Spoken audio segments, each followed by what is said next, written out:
എല്ലാവർക്കും നമസ്കാരം. ഇന്ന് ഇൻട്രോ ഒന്നുമില്ല കേട്ടോ. ഇന്ന് നമ്മൾ ചെയ്യാൻ പോകുന്നത് ബീഫ് കട്ട്ലേറ്റ് ആണ്.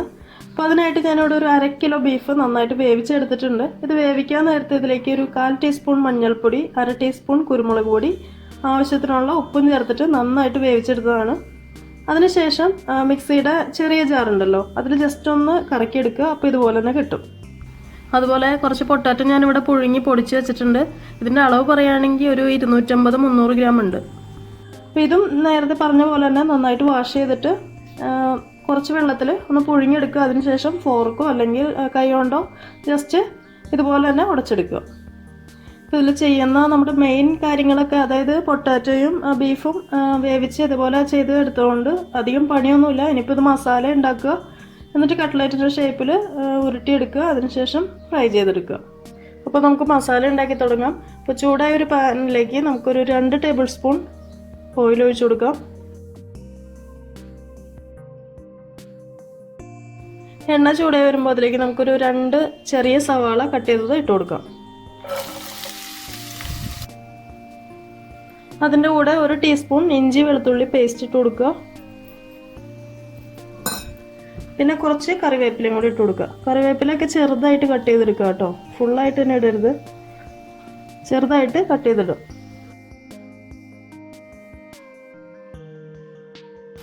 ഞാനിതിലിപ്പോൾ പച്ചമുളകൊന്നും ഇട്ടിട്ടില്ല കേട്ടോ, നിങ്ങൾക്ക് വേണമെങ്കിൽ ചേർത്ത് കൊടുക്കാം.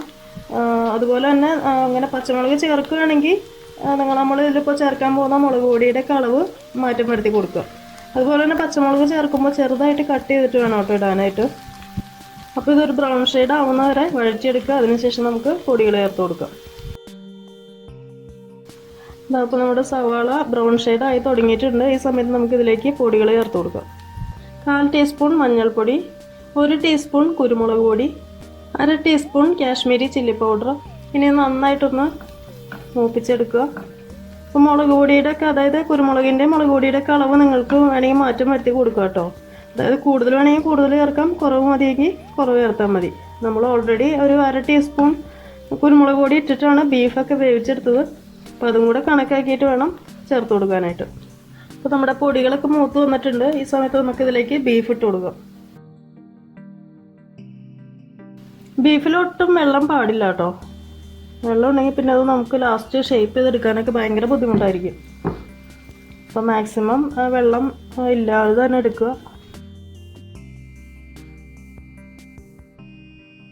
ഇപ്പോൾ നമ്മുടെ ബീഫ് നന്നായിട്ടൊന്ന് മിക്സ് ചെയ്തെടുത്തിട്ടുണ്ട് നമ്മുടെ മസാലയൊക്കെ. പക്ഷേ ഇതിലിപ്പോൾ എരിവ് ഞാൻ നോക്കിയപ്പോൾ എരിവ് കുറച്ച് കുറവാണ് കേട്ടോ.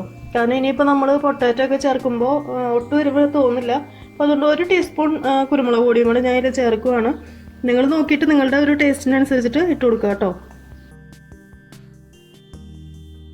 അതുപോലെ തന്നെ 1 ടീസ്പൂൺ ഗരം മസാല പൊടിയും കൂടെ ഇട്ട് കൊടുക്കുക.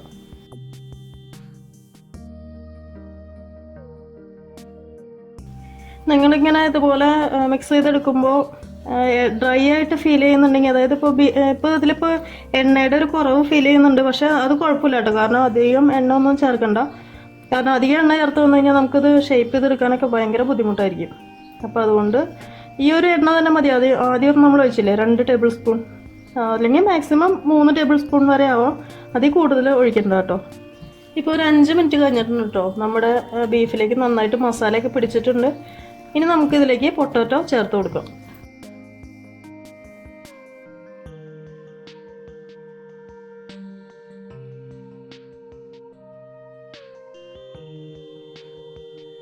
നമ്മുടെ പൊട്ടാറ്റോ നന്നായിട്ട് മിക്സ് ചെയ്തെടുത്തിട്ടുണ്ട്. ഇതിലേക്ക് ഇനി കുറച്ച് ഉപ്പിട്ട് കൊടുക്കുക കേട്ടോ. കാരണം ഞാൻ പൊട്ടാറ്റോ പുഴുങ്ങിയെടുത്തപ്പോൾ ഉപ്പിട്ടിട്ടുണ്ടായിരുന്നില്ല. അപ്പോൾ അതിന് കുറച്ച് ഉപ്പിട്ട് കൊടുക്കാം. എരിവൊക്കെ നിങ്ങൾ ഈ ഒരു സമയത്ത് നോക്കുക കേട്ടോ. പോരാത്തുണ്ടെങ്കിൽ നിങ്ങളുടെ ഒരു ഇഷ്ടത്തിന് ഇട്ട് കൊടുക്കുക. ഇനി ഇതൊരു 10 മിനിറ്റോളം ഇതുപോലെ തന്നെ മിക്സ് ചെയ്ത് കൊടുക്കുക. അപ്പോഴാണ് ശരിക്കും ആ ഒരു പൊട്ടാറ്റോയിലേക്കൊക്കെ മസാല ശരിക്കും പിടിക്കുള്ളൂ. ഒരു മീഡിയം ലോ ഫ്ലെയിമിലേക്ക് ഇട്ടിട്ട് ഇതുപോലെ തന്നെ മിക്സ് ചെയ്തെടുക്കുക. വേണമെങ്കിൽ ഇതിലേക്ക് നമുക്ക് മല്ലിയിലയും പുതിനയിലൊക്കെ ചേർക്കാം കേട്ടോ. ഞാൻ ഇതിലേക്ക് ചേർക്കുന്നില്ല. കാരണം കട്ട്ലേറ്റിൽ ഈ മല്ലിയിലയും പുതിനയിലയും എനിക്ക് വലിയ താല്പര്യമില്ലാത്തതുകൊണ്ട് ഞാൻ ചേർക്കുന്നില്ല. നിങ്ങൾക്ക് വേണമെങ്കിൽ ചേർക്കാം. അതും ചെറുതായിട്ട് കട്ട് ചെയ്തിട്ട് വേണം കേട്ടോ ഇടാനായിട്ട്. അങ്ങനെ നമ്മുടെ ബീഫ് കട്ട്ലേറ്റിൻ്റെ മസാല റെഡി ആയിട്ടുണ്ട്. ഇനി ഇതൊന്ന് തണുക്കാൻ വയ്ക്കുക. തണുത്തതിന് ശേഷം നമുക്ക് ഷേപ്പ് ചെയ്ത് ഫ്രൈ ചെയ്തെടുക്കാം. അപ്പോൾ നമ്മുടെ കട്ട്ലറ്റിൻ്റെ മസാല നന്നായിട്ട് തണുത്ത് വന്നിട്ടുണ്ട്. ഇനി ഇത് കൈ കൊണ്ട് നന്നായിട്ടൊന്ന് കുഴച്ചെടുക്കുക കേട്ടോ. ഒന്നും കൂടെ ഞാനിപ്പോൾ അത് കുഴച്ചൊക്കെ എടുത്ത് വെച്ചിട്ടുണ്ട്. അതിനുശേഷം നമുക്ക് ഇഷ്ടമുള്ള ഷേപ്പ് ചെയ്തെടുക്കാം. ഒന്നല്ലെങ്കിൽ റൗണ്ടോ അല്ലെങ്കിൽ ഓവൽ ഷേപ്പോ സ്ക്വയറോ ഹാർട്ടിൻ്റെ ഷേപ്പോ ഏതാണെന്ന് വെച്ചാൽ നമ്മളുടെ ഇഷ്ടത്തിന് ഷേപ്പ് ചെയ്തെടുക്കുക. ഞാനിതിപ്പോൾ ഷേപ്പ് ചെയ്തെടുക്കാൻ പോണത് ഹാർട്ടിൻ്റെ ഷേപ്പിലാണ്. അപ്പം എൻ്റെ അടുത്ത് ഇതിൻ്റെ മോൾഡ് ഇല്ല, പക്ഷേ ഞാനിപ്പോൾ പെട്ടെന്നൊരു മോൾഡ് ഉണ്ടാക്കി എടുത്തിട്ടുണ്ട്. പെട്ടെന്ന് ഉദിച്ചൊരു ചിന്തയാണ് കേട്ടോ. ഒരു കുപ്പി കട്ട് ചെയ്തിട്ട്, അതായത് പ്ലാസ്റ്റിക് കുപ്പി ഉണ്ടല്ലോ നമ്മൾ വെള്ളം കുടിക്കുന്നത്, അത് കട്ട് ചെയ്തിട്ട് ഇതേ ഒരു ഷേപ്പിൽ ഞാനിപ്പോൾ ഒരു മോൾഡ് ഉണ്ടാക്കിയിട്ടുണ്ട്. അപ്പോൾ നിങ്ങളുടെ അടുത്ത് ഇതേപോലത്തെ മോൾഡ് ഉണ്ടെങ്കിൽ ഇതുപോലെ ചെയ്യാം. അതല്ലെങ്കിൽ കൈ കൊണ്ട് ഇതേപോലെ ഷേപ്പ് ചെയ്തെടുക്കാൻ കുറച്ച് പാടായിരിക്കും. അപ്പോൾ അതുകൊണ്ട് ഈസി ആവാൻ വേണ്ടിയിട്ട് ഞാനിങ്ങനെ പെട്ടെന്ന് ഇങ്ങനെ ആലോചിച്ചപ്പോൾ ഉണ്ടാക്കിയെടുത്താണ് കേട്ടോ ഇതുപോലെ ഒരെണ്ണം. നിങ്ങൾക്ക് വേണമെങ്കിൽ ഇനിയിപ്പോൾ റൗണ്ട് ഷേപ്പിലുള്ള മോൾഡാണെങ്കിൽ ഇതുപോലെ ഇച്ചിരി കട്ടിയുള്ള ടൈപ്പ് കുപ്പി വേണം കേട്ടോ എടുക്കാനായിട്ട്. അപ്പോൾ ഇച്ചിരി ബലം കിട്ടുള്ളൂ. ഇതുപോലെ റൗണ്ട് ഷേപ്പിൽ വേണമെങ്കിൽ റൗണ്ട് ഷേപ്പിൽ ഈസി ആയിട്ട് നമുക്ക് ചെയ്യാവുന്നേ ഉള്ളൂ. അതുപോലെ തന്നെ സ്ക്വയർ വേണമെങ്കിൽ സ്ക്വയർ ഉണ്ടാക്കാം. ഇതേപോലത്തെ സ്ക്വയർ ടൈപ്പിൽ ആ ബോട്ടിലുണ്ടാവും ചെറുത് ജ്യൂസിൻ്റെ. അത് ഇതുപോലെ ഇങ്ങനെ അടിവശം കട്ട് ചെയ്തിട്ട് ഇവിടുന്ന് കുറച്ച് ഒരു ഇഞ്ച് നീളത്തിൽ ഇങ്ങനെ കട്ട് ചെയ്തെടുത്താൽ മതിയാവും. അപ്പോൾ നമുക്ക് സ്ക്വയറിലെ ഷേപ്പും കിട്ടും. അപ്പോൾ നമ്മളിപ്പോൾ ചെയ്യാൻ പോകുന്നത് നമ്മുടെ ഹാർട്ടിൻ്റെ ഷേപ്പിലാണ്. അപ്പോൾ നമുക്കത് ഒരു പാത്രത്തിലേക്ക് ആദ്യം ഒന്ന് മാറ്റി വയ്ക്കണം. അതിനുശേഷമാണ് നമ്മൾ ഷേപ്പ് ചെയ്തെടുക്കാൻ പോണത്. നമ്മൾ മോൾഡിലാണ് ഇങ്ങനെ ചെയ്യാൻ പോകുന്നതെങ്കിൽ ഇതുപോലെ ഒരു പാത്രം എടുക്കുക. എന്നിട്ട് അതിലേക്ക് നമ്മുടെ ഈ മസാല വെച്ചിട്ടൊന്ന് നിരത്തിയെടുക്കുക. എളുപ്പപ്പണിയാണ് കേട്ടോ കാണിക്കുന്നത്. നിങ്ങൾക്ക് ഏതാ സൗകര്യം എന്ന് വെച്ചാൽ അതുപോലെ ചെയ്യുക. ഞാനിപ്പോൾ ഒരു ഷേപ്പിന് വേണ്ടിയിട്ട് ഇങ്ങനെയൊക്കെ ചെയ്യുന്നതേ ഉള്ളൂ.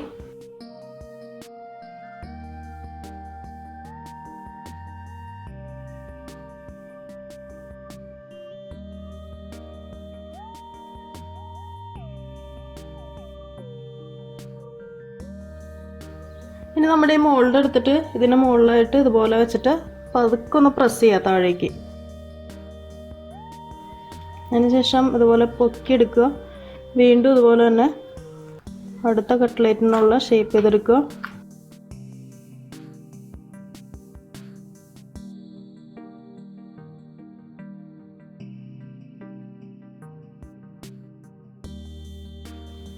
ഇനി ഒരു കത്തി ഉപയോഗിച്ചിട്ട് നമ്മൾ ഷേപ്പ് ചെയ്തതിൻ്റെ അരികത്ത് കൂടെ ഒന്ന് ഓടിക്കുക ഇതുപോലെ.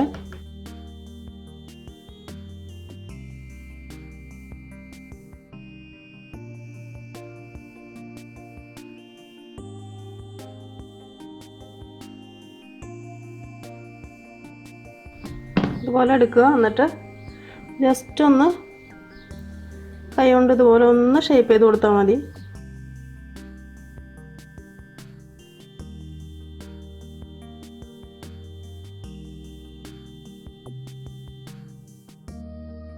അപ്പോൾ ഇതുപോലെ തന്നെ ബാക്കിയിരിക്കുന്ന കട്ട്ലേറ്റും കൂടെ ഷേപ്പ് ചെയ്തെടുക്കുക.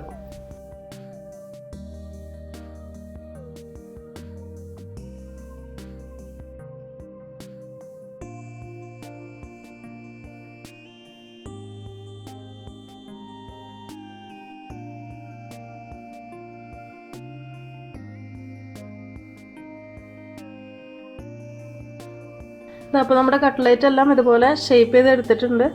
ഞാനിപ്പോൾ ഇത് ഫുള്ളായിട്ട് എടുത്തിട്ടില്ല കേട്ടോ. കുറച്ചും കൂടി ഉണ്ട്. കുറച്ചും കൂടെ എന്ന് വെച്ചാൽ ഇനിയുണ്ട്. ഇപ്പോൾ നമ്മൾ ഇത്രയും ചെയ്ത പോലെ തന്നെ ഉണ്ട് ഇനിയും. ഇപ്പോൾ ഞാൻ ബാക്കിയുള്ളത് ഞാൻ ഇതുപോലെ കണ്ടെയ്നറിലാക്കിയിട്ട് ഫ്രീസറിലോട്ട് വെക്കാൻ പോവാണ്.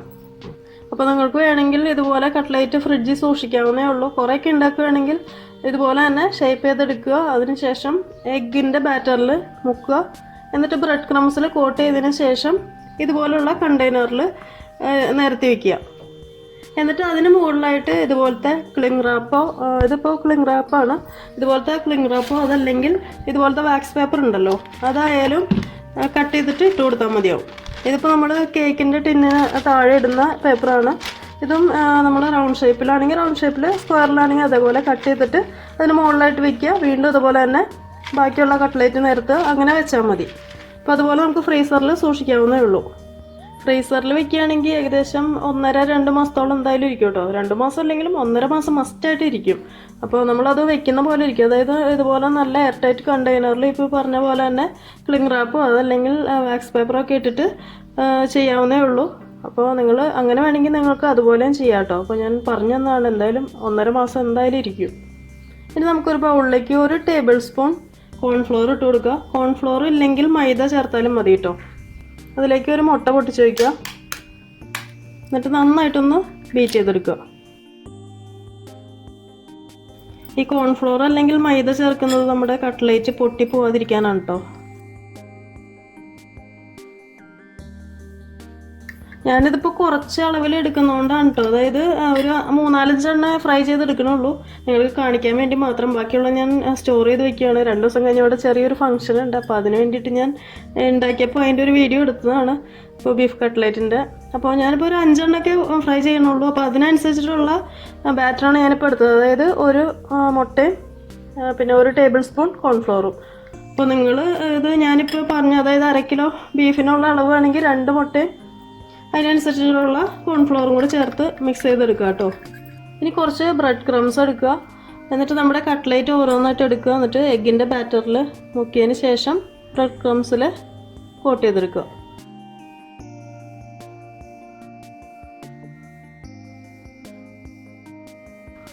ഇതുപോലെ തന്നെ എല്ലാം കോട്ട് ചെയ്തെടുക്കുക.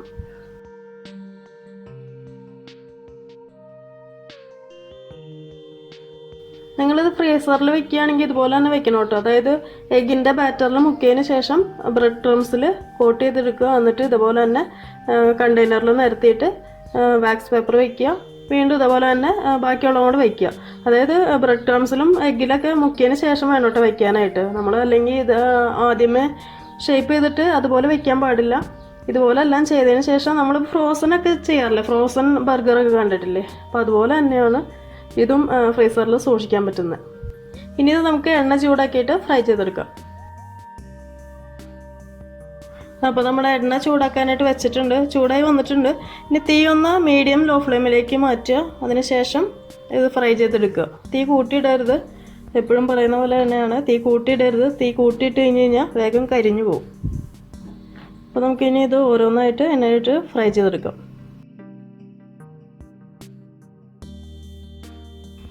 ഓരോ സൈഡ് ആവുന്നതിനനുസരിച്ചിട്ട് പതുക്കെ ഒന്ന് തിരിച്ചു കൊടുക്കുക കേട്ടോ.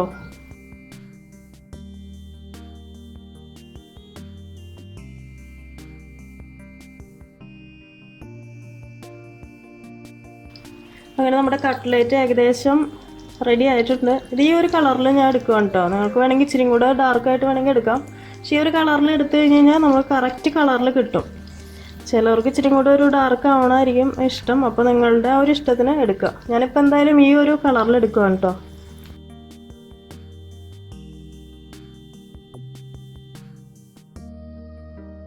ഇതാ അങ്ങനെ നമ്മുടെ ബീഫ് കട്ട്ലേറ്റ് റെഡി ആയിട്ടുണ്ട്. നിങ്ങൾ മസ്റ്റായിട്ടും ട്രൈ ചെയ്ത് നോക്കണം. ട്രൈ ചെയ്യുന്നു പ്രതീക്ഷിക്കുന്നു. അപ്പോൾ ട്രൈ ചെയ്തിട്ട് ഫീഡ്ബാക്ക് അറിയിക്കുക, ലൈക്ക് ചെയ്യുക, ഷെയർ ചെയ്യുക. അപ്പോൾ അടുത്ത ദിവസം കാണാം. Thank you for watching tasty spot.